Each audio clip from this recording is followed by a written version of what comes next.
Hey guys, I made a video yesterday talking about how to um, cut holes into a curved object, and this is in response to someone's Reddit post. So I'm just going to go into a project here and recreate that video, but also kind of talk through what it is I'm doing in the process. So first I'm just going to make me a nice little circle. Shh.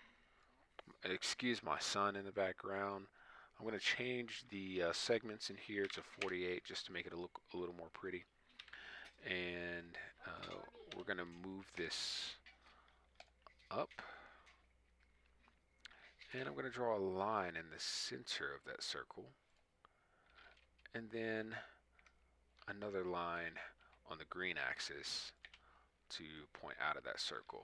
Then I'll delete that center line. So now here I have me a nice little circle.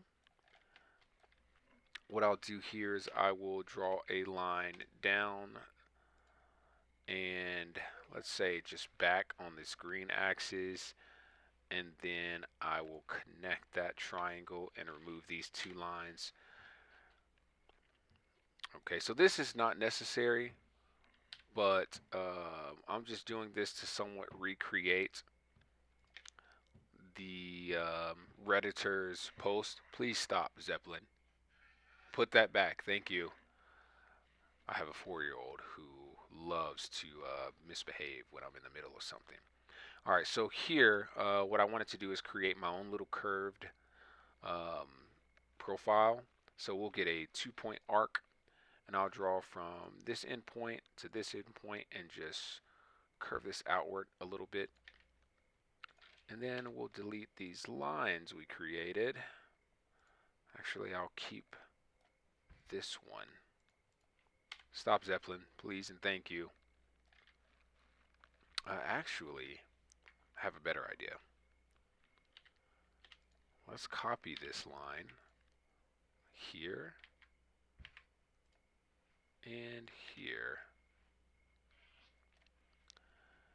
And then let's copy this line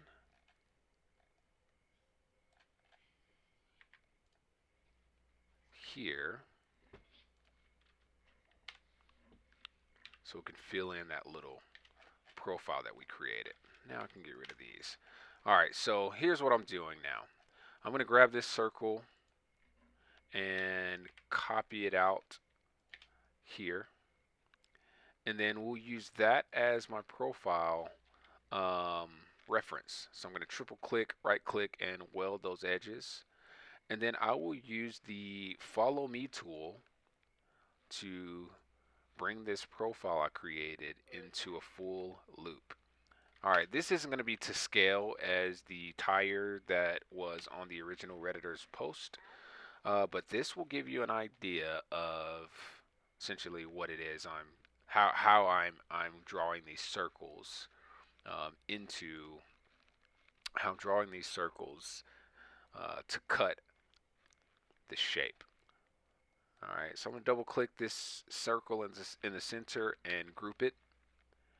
And then I will triple click my profile that I created and we'll unselect that line right there and I'll group that as well. All right, so I should have two individual shapes here, this outer profile and then this circle. And then here what I'll do is I'll draw another circle. We'll put this on the green axis here. And then I'll change the segments to 48 just to make it look nice. I'm going to draw a line out from that segment on the green axis, out from the center of that circle on the green axis. Double click the circle, double click that little line, press Q. We're going to rotate this on the red axis to match the orientation of this line. Then I can delete that line. Now I'll do a push-pull operation to push this through my little curved surface.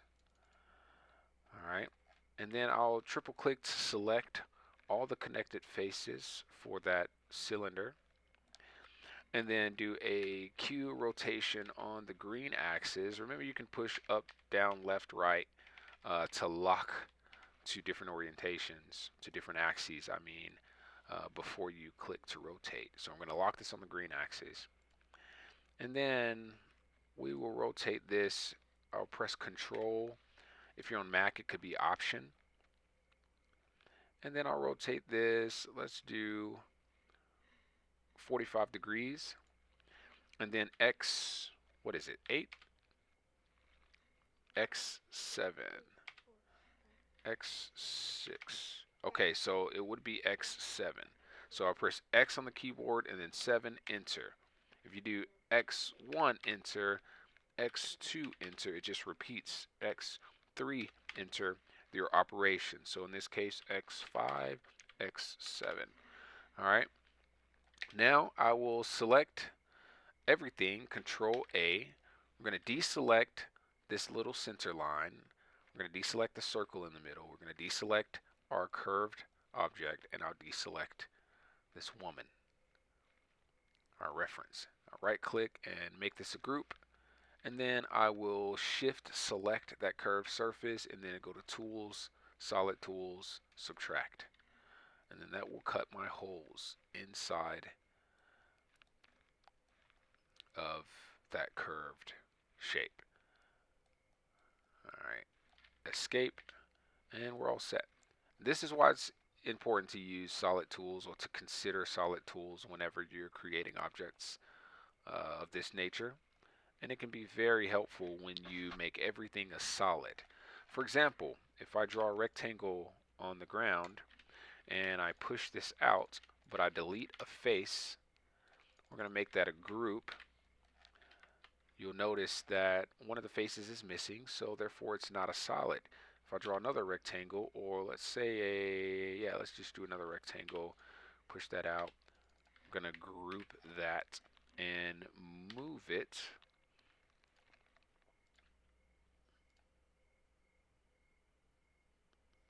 here. Then I'll just move it here, then I'll move it down. All right. I cannot do a Boolean operation on these two objects because one of them is not a solid. All right, this is not a solid object. You might assume that this is a hollow object, but it isn't. So if I go to Tools, Solid Tools, and Subtract, it's going to say one or more objects is either not a solid or is locked. All right, and that can happen too. Let's say I go in here and draw and I close this face up, but then I select everything and I group it again. You got a group. If I double click into that group, Shift H, I'm going to hide everything else, and then I double click into that group again. All right, if it's double nested groups, then you cannot use those solid tool operations. Subtract, and it's not going to work because technically it'll say that this object is locked, but if I right click and explode it, you'll see now I can double click into it and it's one solid group. So now Tools, Solid Tools, Subtract, it should work. If I undo that, I can do the opposite. All right, this is the only way Solid Tools works, is if you have a closed group. Now, you might have an issue. Let's say I delete this face and I draw a line really close in here. Let's get real close to it. And let's put this line right, let's try there. And then I draw it down. And then what I'm going to do is I'm going to zoom in. Maybe SketchUp won't register that line because it might be a little bit too close. So what I can do instead is I can grab this line, use the move operation, Control, and then let's move it over here, and then let's delete this part of the face. All right, so you see how this is kind of cut right here? It's actually not closed. There's a cut in the object, but if you zoom out far enough, it'll look like it's closed. Sometimes you'll have some issues like that where you have no idea that some part of your shape is actually exposed, and you need to go in there and double click in and close it. So, let's say we want to take a circle here, push it through,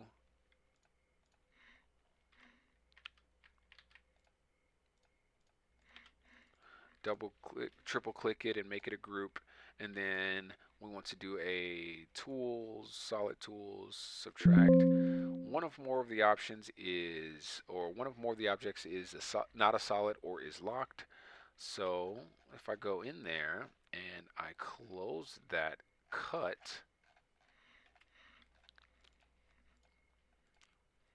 so I can either draw a line and it'll close it.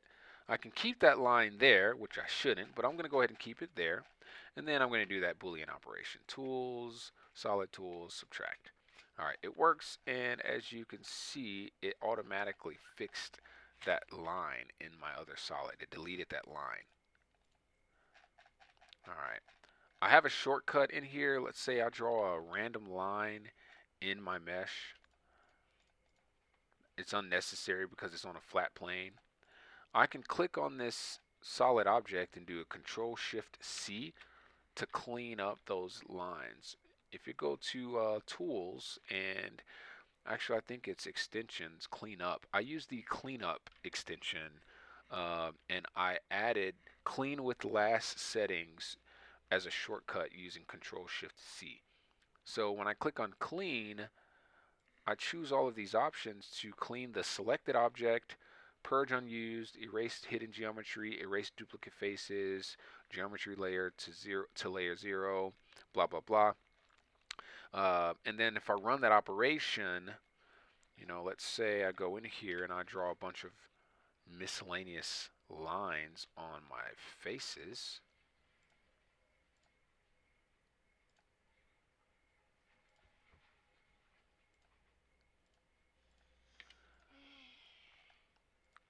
Let's draw one more here and here.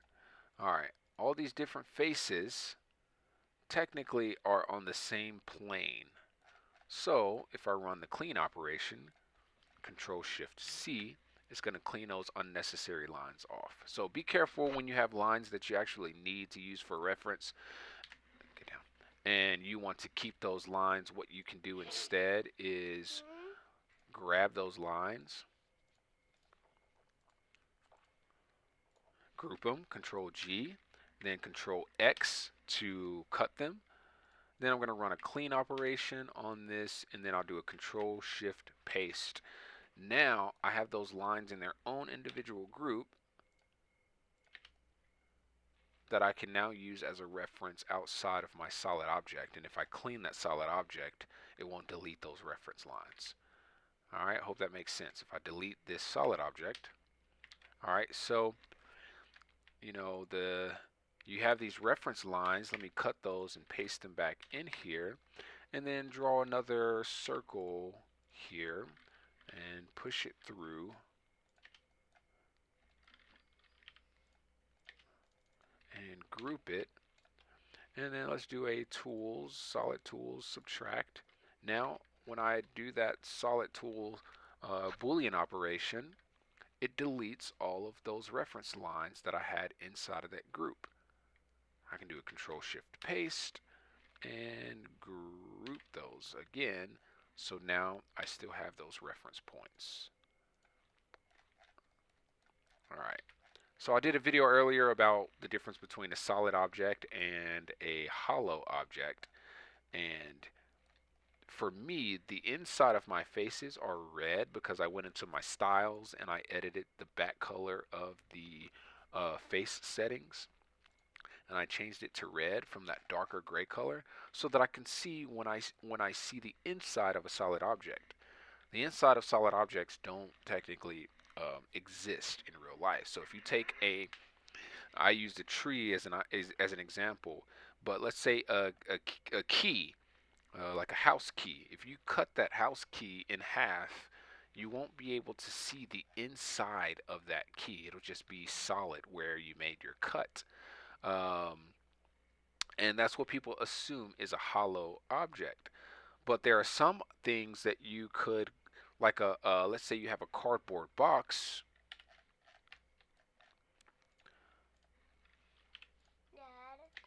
and you take that cardboard box, you assume that if you delete the top face of what you say is a cardboard box, that this should be the inside of the box, but that's simply not the case. So instead, let's say I did an example on this earlier as well, but what I'll do here is I'll copy this. Actually, no, I'm going to group this. I'm going to do a rectangle. Let's just do a rectangle here, and then we're going to push this down, and then I'm going to push it back up just a hair, and then I'm going to group that, and I will do a tools, solid tools. We're going to subtract that object. Now, this is what a box actually looks like. Let's say this is a cardboard box. So if you wanted to make a cardboard box in SketchUp, you can't just do a regular rectangle and push pull, right? That's just a big block, right? That's a solid block. You actually have to cut out the inside of that box, and then, let's say this is a group. I'll draw a rectangle, and then push this rectangle up just a hair, and group that top. That is a more realistic box. Without going into too much detail, I can open that box up, and the inside is not going to be red. So this is a more realistic box. If I group this and rotate it, this is not a realistic box off the wall. My son does everything he's not supposed to do when I'm recording a video. All right, so this is not a solid object. This would not be a cardboard box. This would be unrealistic, and this can't happen in real life. In SketchUp, you think this is a hollow interior, but when you go into a video game, let's say this is a building. When you walk into some low poly building models in video games, you'll realize that you actually can't see the inside of the building. You see the sky and the ground. That's because these flat planes can only render on one side. There's no such thing as a flat plane in real life. Even a piece of paper has some amount of thickness. So if I use the push-pull tool, let's just pull this out just a little bit. Let's see, 3/16. Let's go 1/16. All right, now you see that has two sides. A piece of paper also has two sides. If you go down to a microscopic level, you can probably slice that piece of paper in half. All right. So something to think about when you're dealing with solid tools and Boolean operations. If this was not a solid object with thickness, for example, let me see how far back I can undo, which I don't know how far, but I'll take it back as far as I can. All these examples I did. There we go. If this was not a solid object, so let's say, for example, I'm going to copy this, and then let's see, all, deselect this face, delete.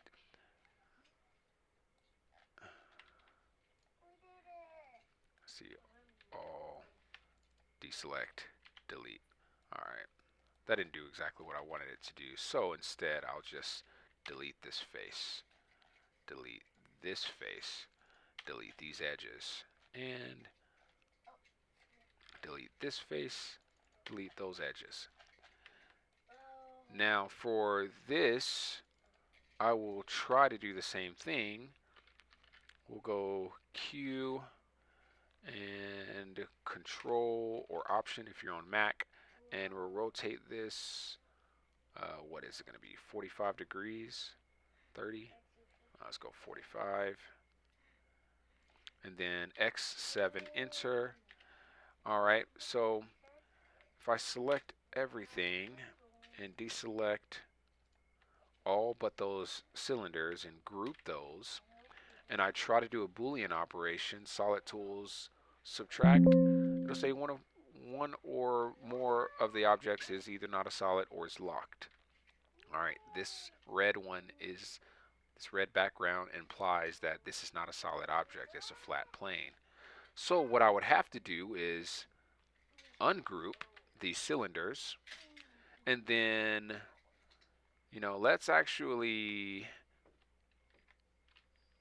let's select all. Let's deselect all of this, and X, we're going to go into this group, Control Shift Paste. All right, I would have to do select all, and then right click, intersect faces with selection.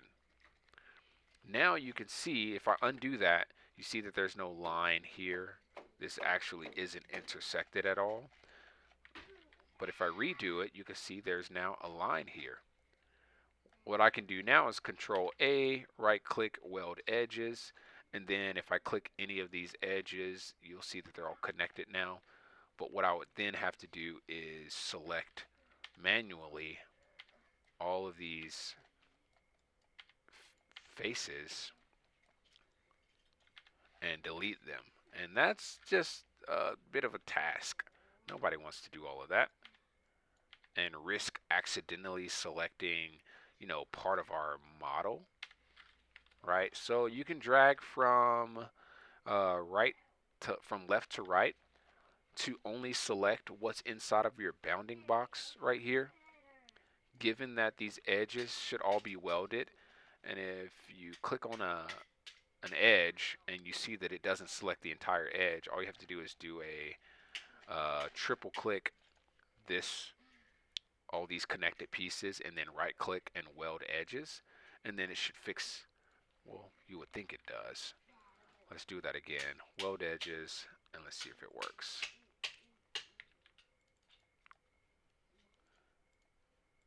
No, actually it isn't working that time. So what I can do then is double click this whole circle and then do a weld edges, and that should work. But you would have to do that manually for each circle. Weld edges. Right, you see how there are 6 different ways to accomplish what you want to accomplish, and this is just one of them. So the reason I want to weld these edges is now if I do a left to right marquee, I think is how you pronounce it, selection, if I have part of that circle selected inside of my bounding box here, because those edges are welded, it won't be part of the selection, because anything completely inside of this box has to also be selected, or if that makes sense. So let's do it here. If I do it here and you see these edges aren't welded, so because the entirety of this tiny piece is inside of my bounding box, that will become part of my selection, and it'll unintentionally delete a piece of my this object that I'm trying to edit. So let's double click that again, weld edges, and now I should be able to select the entirety of that outer edge. Now if I do this bounding box selection, it's not going to accidentally delete a piece of the asset that I'm working with. All right, you see the difference? If I drag from right to left, it's going to select anything that's inside of those bounding boxes. All right, if I drag from left to right, it's going to select only the assets that are completely inside of that bounding box. All right, so that's one way to help get rid of, and isolate these individual pieces that you don't need. Now, to finish this process, I have to delete these little holes. That took 10 times longer than it would have had this been a solid object and, doing a Boolean operation. So you can still accomplish this 10 different ways. Another way you could accomplish this, for example, let me draw a rectangle here. I think my computer's just being weird. And let me just group that for now and move it from here to the center of this, and then do a rotation and press control, and then we're going to do 45 degrees. So 45, enter. Okay, I'm going to grab this circle and copy it out on the green axis, and then control X, press escape, control shift paste. Okay, just so we can have that as a reference. Go ahead and delete this. All right, and then what I'm going to do is grab these two rectangles, control X, go into this group, control shift paste, and explode, control A to select everything, right click, intersect faces with selection, and then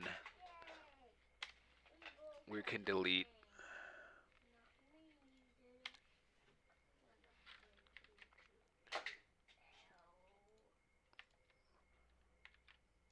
Let's weld these edges. Okay, now I can get rid of basically everything that does not have a connection to my little object here. All right, so now I have this little group, and I can do a Q rotation of this little asset that I have here. Let's just go, it doesn't really matter where. Press control. Actually, it might be easier. Let's lock this on the green axis. And then I can drag from this point and just connect them. And then do a X7. And that accomplishes the exact same thing. Right? So I'm just trying to prove the point that there are at least, as one of my drafting teachers would say, 6 different ways to accomplish the same goal. And I hope that that at least kind of like broadens your understanding of the different methods you have for how you can use these tools that are available in SketchUp natively, without having to rely on third-party plugins. Any questions? I will gladly make you a YouTube video to further explain some of the methodology here. Look through my Reddit, any posts I've made. I don't know if you can see what communities I moderate, but uh, if you go reddit.com/r/Memphis Metaverse, you can see some of the work that I've done. I'll show you. Every single asset that I've ever created was done inside of SketchUp, and here's an example. This is mostly SketchUp models. And this is that SketchUp project brought into Unreal Engine running in real time. Everything is possible. You just have to understand the tools.